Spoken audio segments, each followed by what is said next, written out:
Assalamu alaikum wa rahmatullahi wa barakatuh.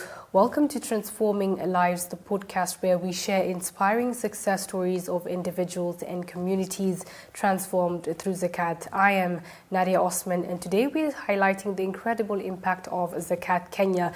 And joining me in studio are two amazing guests whose lives have been transformed by Zakat Kenya, and inshallah we'll get to know more about them and their stories. Assalamu alaikum wa rahmatullahi wa barakatuh.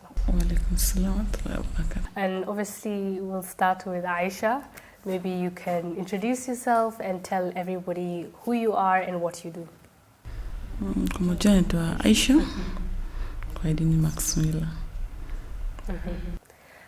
Firdaus, assalamu alaikum. Wa alaikum salam wa rahmatullahi wa barakatuh. Maybe you can introduce yourself and tell everybody what you do. My name is Firdaus Naku.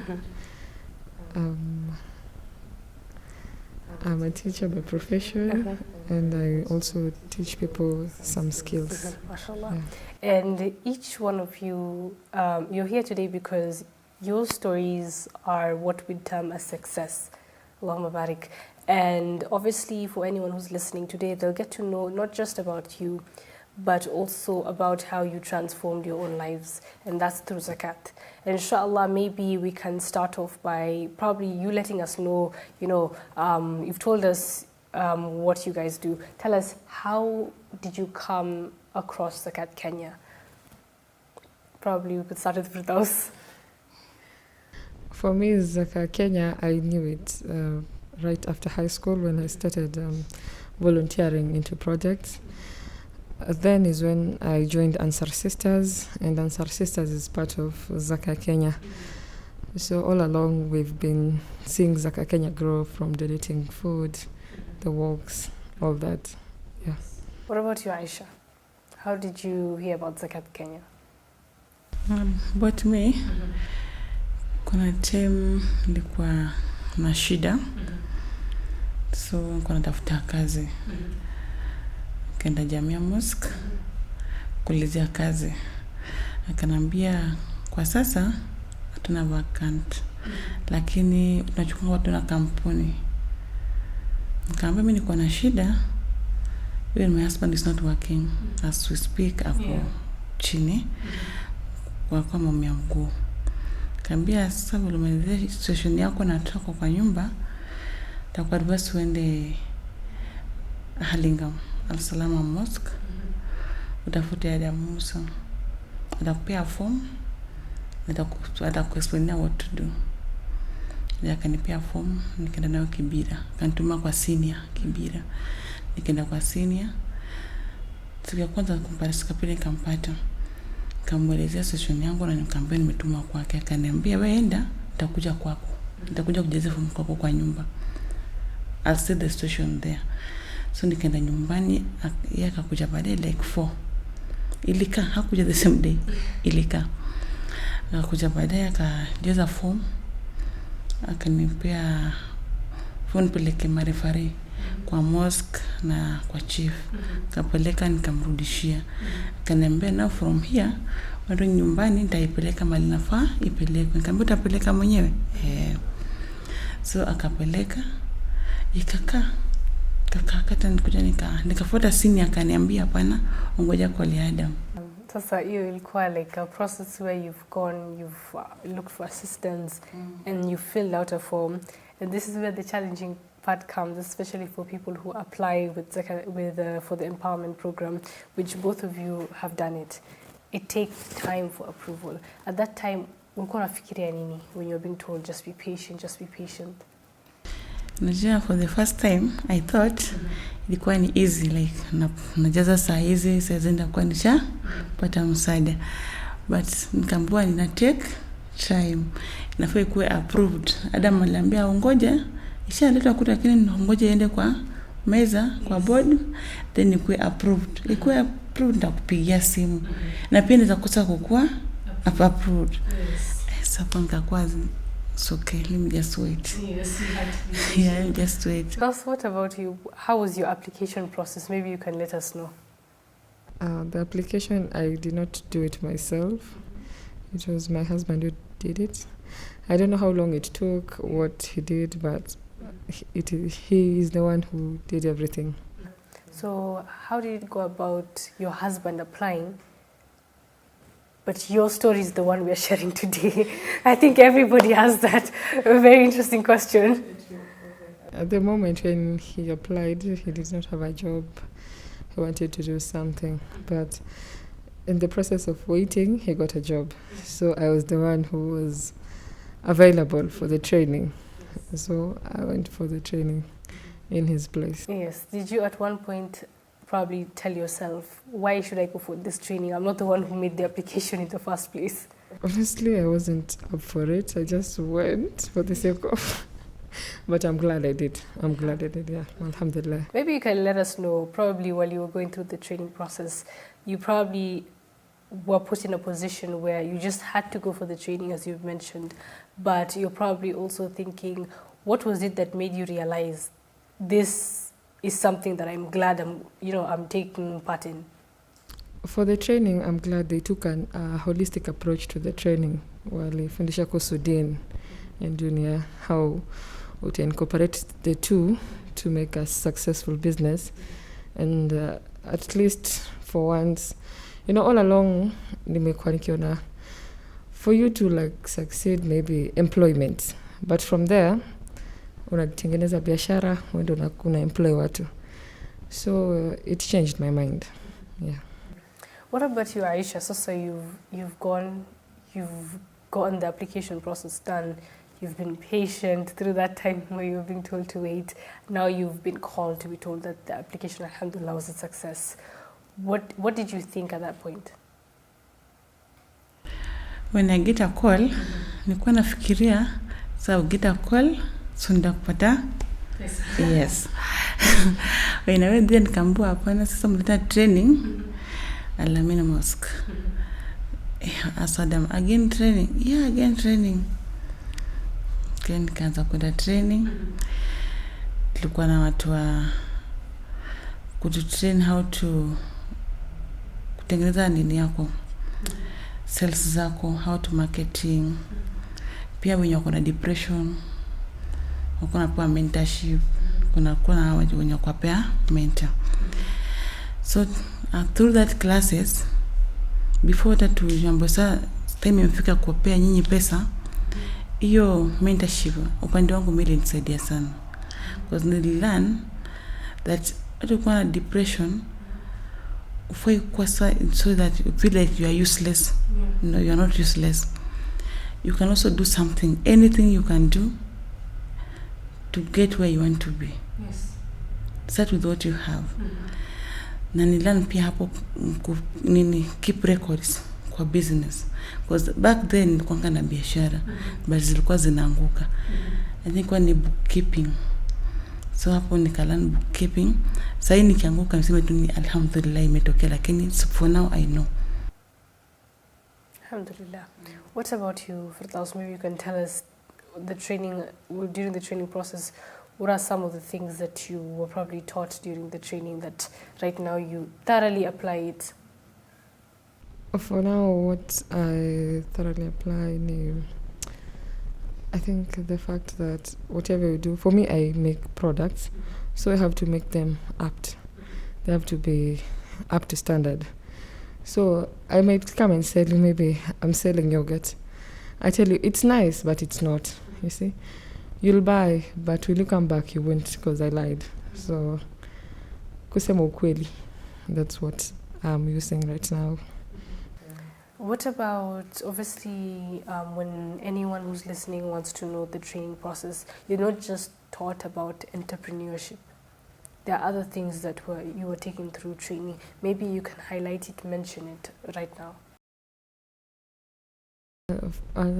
When I was training, that was 2021. There was Farhia who taught us about entrepreneurship. There was another counselor who was telling us about mental health. There was an imam. There was also Sheikh Makoha from Zakat Kenya. Yeah. Yes. What about you, Aisha? Other than entrepreneurship, there are other areas that probably training was, people were being taken through, as she's mentioned, those counseling. And I think this is what probably I would say is the first step, obviously, because a lot of people who make this application are people who are probably going through it in life. How important is it, Aisha, in your opinion, that counseling, such psychological counseling, they're taken through it? For me, ni hiyo counseling ni kitu muhimu sana kwa hii. Before pewe hii pesa ya zaka, ni muhimu sana upate hiyo counseling. Muhimu sana because kuna mwenye ako na madeni, so yeye ana ngoja tu apewe pesa ndio alipe nini deni. Kuna pia mwenye amekaza na ugonjwa, yeye ameapply tu acha nipewe ndio tibu mamangu ama mtoto wake. So through hii mentorship, hii kupewa hiyo idea mingi, like kuna save, kuna hiyo yani walikuwa tusema yaje tupewa knowledge mingi, like niko na knowledge mingi that I can say all. Yes. Like sasa inshallah najua kusave. Najua mtu akiwa na shida bila kumsaidia na pesa tuzampea counseling. Yes. Nimejua mwenye ako na zero hata kuanza biashara but ako zero, nizamwambia kuchukua 1,000, enda chukua kitu unajua profit yake hata ni 100 bob, utapata kwa leo na kesho kutwa utakuwa pale. Yeah. So hiyo counseling inasaidia sana kwa wenye wako na depression. Sasa kwa group yetu kuna watu wengi wako na depression, hata wakiona wenye mtu kujua watufunze wanakasirika. Mbona wanatuletea wanakuja kutufunza? Sisi hapa tumekujia pesa to grow, so they're thinking that so fast. But later on tukuja kuelewa na kuona tusaidia sisi. Yes. Kwa hiyo training. Hata ame mention Faria. Faria was there. Hata na sisi. Yes. Na to advise sana. Are there probably anything that you were trained on or you were advised on that you use that every day while you're doing your business? Yes. Bookkeeping, saving. I do that. You save and you do bookkeeping. What about you, Firdaus? My business, I take it holistically, just vile tulifundishwa nachanganisha dini na dunia. No tunafikiria tu dunia peke yake, because at the end of the day utakuwa answerable to somebody, so you have to do it with heart. Yeah. Let's talk about now you've gone through the training, you've been given the money, the original, whatever anyone who's listening wants to know, there's always a business plan that you have to attach to your application, right? The business that you automatically umeandika at the beginning, was it the same business that you're doing right now, Aisha? Yes, for me, it's the same. It's the same business. Yes. So nothing changed? Nothing changed. Yes. What about you, Firdaus? Maybe I come back to you once Firdaus answers. It wasn't. Tell us what you intended or probably thought of doing and now what you're doing. Okay, at first it wasn't my application, as I said. So I had no business ideas, like nothing. I was just going to learn and see what will happen. So afterwards, later, it's when I came back with what I want to do. Yeah. What about you, Aisha? Labda tukurudie. You had something to add on before we moved to Firdaus. Yeah, mine was the same. And nikafunga to the same. Na ikanipea another ideas. So probably utuambie the ideas that came about. Okay. Ile idea nilikuwa nayo first, nili maintain nikafungua hiyo biashara. So kwa ile biashara nakumbuka nishafunzwa biashara utakuwa kuona either na grow ama na dimi. So mimi nili maintain biashara yangu nikaifungua, nikaifanya nikasave. Out of saving from my business from Zakat, ndio nikafungua na biashara nyingine. And how is that going? It's good. Alhamdulillah. It's good. What about you, Firdaus? I know while we were talking, before we started this, you told us about the many skills that you've acquired, alhamdulillah, and how it's helping you. And also you mentioned that you were willing to probably share, your skills. Tell us about that. Okay, for me, after I finished that training, yes, the money was allocated, but I did not use it because I did not know what to do. I wasn't even prepared for the training or anything. So I was like, I wanted to do something different. So most of the time, when people, ladies, wakipatiwa pesa, wakiamba fungue biashara, they'll duka ama boutique. For me, no, I wanted to do something different. So that's when I decided to learn skills. Yeah. Mashallah.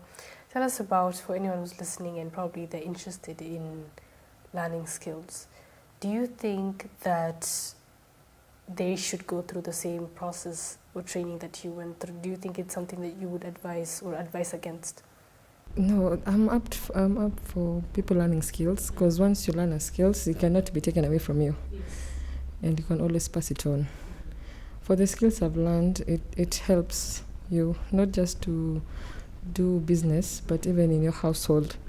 Instead of buying things, you can make it yourself, which will lower your costs. Yeah. Aisha, now the question I have for you is, you've done the application.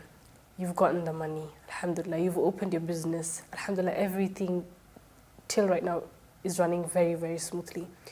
What's the one advice that you wish someone had given you before you started, and the advice that you would probably be sharing to someone who wants to probably start a business or probably venture into something that you're doing right now? For me, I'll advise, kama mtu ako hapo anataka ku-apply first Zakat, apply na kuwe na subra. Na kama ana idea ku-apply Zakat, lakini ako na idea yake iko kwa akili yake for now, hiyo ndio afanye, hiyo ndio aanze nayo. Hata after hiyo classes, these days I feel like I'm worth mentorship. Huwa feel like niende shule nisome tena, because hiyo iliniingia sana. So I feel like kama mtu yote hapo nje, kile kenye uko nayo anza tu kwa hiyo. Yes. Now the question for both of you is, for anyone who's done, right now people have made applications for the empowerment program. Probably, what's the advice that you would give them individually? Let's start with Firdaus. Be patient with the form via Zakat, but don't dwell on that. You can always look for a second option. As Aisha said earlier, aliambiwa si lazima itoke, unaweza pata, unaweza kosa. So always have a plan B, but also be patient. That's the advice that you would definitely give them. What about you, Aisha? Advice yangu kwa ni kila mmoja anasikia hapo nje, no matter what the situation, kwa na subra. Na kama unataka ku-apply Zakat, bora ndio the same statement, kwa na subra. Yes. Na kama Mwenyezi Mungu anakujalia upewe hii Zakat, please, ile plan yako, hata kama uko na shida, wenye walishapata, a lesson learned, ndio jaribu kufanyia at least kitu. Jaribu kuspend kwa kitu uliandika. Jaribu kufanyia ile kitu ilikuwa kwa hati yako.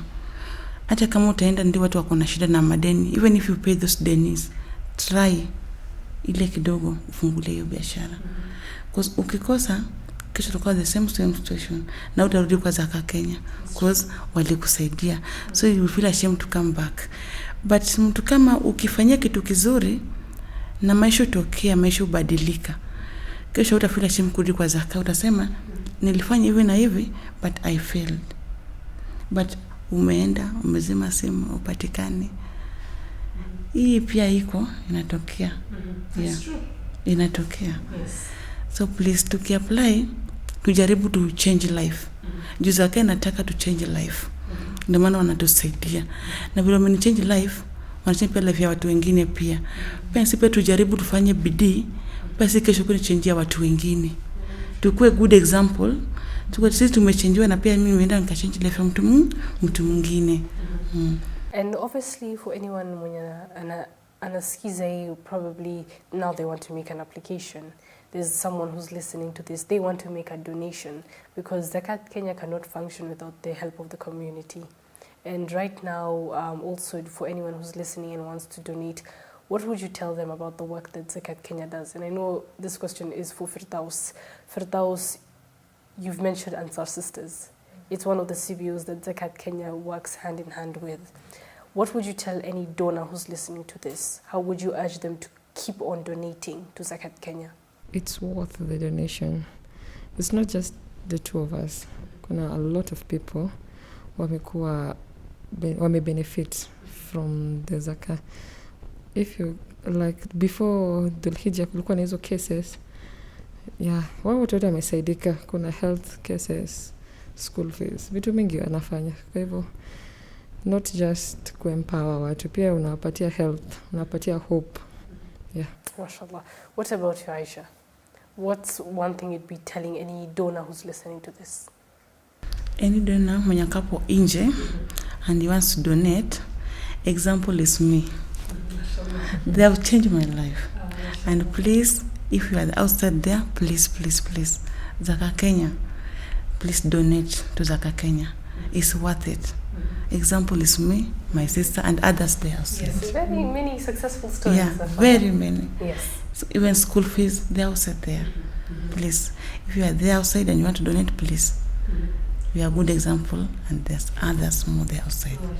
Yeah. And you both have mentioned school fees. You've mentioned health. One of the areas that Zakat Kenya definitely assists with is paying, obviously, medical bills.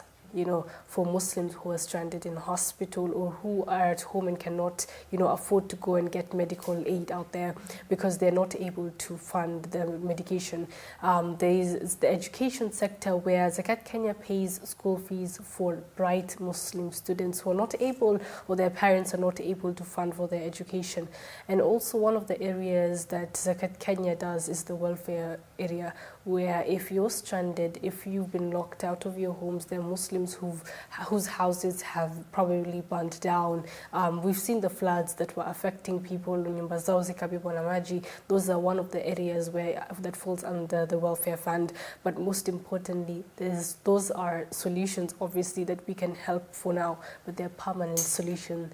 And that's where the empowerment program comes under, where Zakat Kenya helps Muslims start up their businesses. And there are many, many successful stories, alhamdulillah. And it's always nice to have success stories, obviously, for you to come and speak right now in studio. Alhamdulillah, you both have different stories, mashallah. You both have different, but the one denominator in your story is the success that both of you have right now, mashallah. And obviously, as we wrap up, I want to say shukran to each and every one of you. Obviously, you've come, you've scheduled us, obviously, in your busy schedule, and you've come and you've shared your stories and you've advised anyone who's listening to. So thank you, shukran, for joining us. Unless there's anything you want to add on before we close the show. Nisatu shukran kwa Zakat. Nimeshukuru sana. Badilisha maisha yangu na watoto wangu pia. Because now I'm able to pay their school fees. Alhamdulillah. What about you, Firdaus? Alhamdulillah for Zakat, even kukuwa na hiyo wazo wa kwanza wenye alikam together akafungua Zakat Kenya. Kwa sababu going back, it wasn't there. It's something imekuwa. Kwa hivyo alhamdulillah kwa hiyo wazo alikuja nayo. Imesaidia a lot of people. Na iendelee. And now I think you've heard that beautiful stories, and this is the stories of Aisha and Firdaus. And they're just a few examples of the many, many successful stories and lives that have been transformed by Zakat Kenya. And if you're listening to this, you probably have many questions. Feel free to visit our website or our social media accounts to learn more about Zakat Kenya as an organization. And obviously, you want to donate, keep donating to Zakat Kenya. We have the pay bill numbers, obviously, on our social media accounts. There are cases that we've been sharing. Inshallah, take charge and take part in changing and transforming lives. Until next time, ma'as salam.